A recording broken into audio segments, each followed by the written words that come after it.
Hello students, welcome to Shiny Max. 8ஆம் வகுப்பு எடுத்துக்காட்டு 1.26 பார்க்கலாம். 108 ஆனது ஒரு முழு வர்க்க எண்ணாகுமா? அதாவது 108 ஒரு முழு வர்க்க எண்ணான்னு கேட்குறாங்க. சரிங்களா?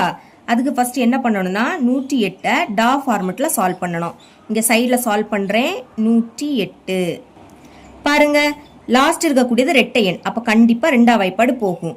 இங்கே முதல் 1 இருக்கு. 1 2 விடைக்கும் சிறிய எண். அப்போ இந்த 0வையும் சேர்த்து எடுத்துக்கணும். 10 அப்படின்னு எடுத்துக்கலாம். 10ல் 2 5 வாட்டி இருக்கும். 2 10 இங்க 8 இருக்கு. அப்போ 4 2 8. மறுபடியும் லாஸ்ட் ரெட்டை எண். அப்போ 2ஆம் வாய்ப்பாடு போகும்.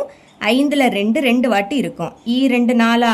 இப்போ 5ல் இருந்து 4 கழிச்சா பாக்கி 1. அதை மேலே எழுதிருங்க. இது இப்போ 14. 14ல் 2 7 வாட்டி இருக்கும். 7 2 14.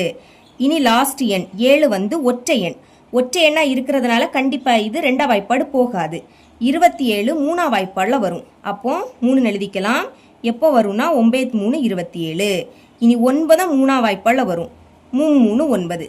அடுத்து 3 3ஆம் வாய்ப்பாடுல வரும். 1 3 3. இந்த மாதிரி 1 வாரது வரைக்கும் நீங்க சால்வ் பண்ணணும். இப்ப சைட்ல உள்ளதை பெருக்கல் போட்டு எழுதிக்கலாம். 2 2 வாட்டி இருக்கு.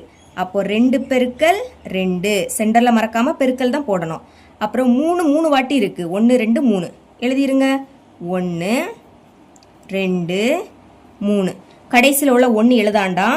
இப்போ இது முழு வர்க்க எண்ணா இருக்கணும்னா எல்லா எண்ணுக்கும் ஜோடி இருக்கணும். அதாவது ஒரு எண் 2 வாட்டி இருக்கணும். பாருங்க, 2 இங்க 2 வாட்டி இருக்கு. 3 2 வாட்டி இருக்கு. ஆனா இந்த 3 ஒரு வாட்டி தான் இருக்கு. இதுல இன்னொரு 3 இருந்துன்னா இது முழு வர்க்க எண்ணா மாறும். ஆனா இந்த 3 ஒரு வாட்டி தான் இருக்கு. சரிங்களா? இந்த 3க்கு ஜோடி இல்லை. அப்ப இது முழு வர்க்க எண் கிடையாது. எழுதிக்கலாம். இங்கு பகா காரணியான 3க்கு ஜோடி இல்லை. 3க்கு ஜோடி இல்லாததுனால இந்த 108 முழு வர்க்க எண் கிடையாது. எழுதிருங்க.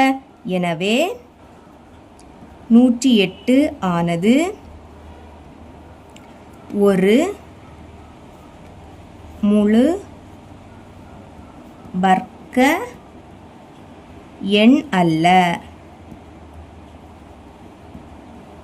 இப்படி எழுதிருங்க. இவ்வளவுதான் இந்த சம்.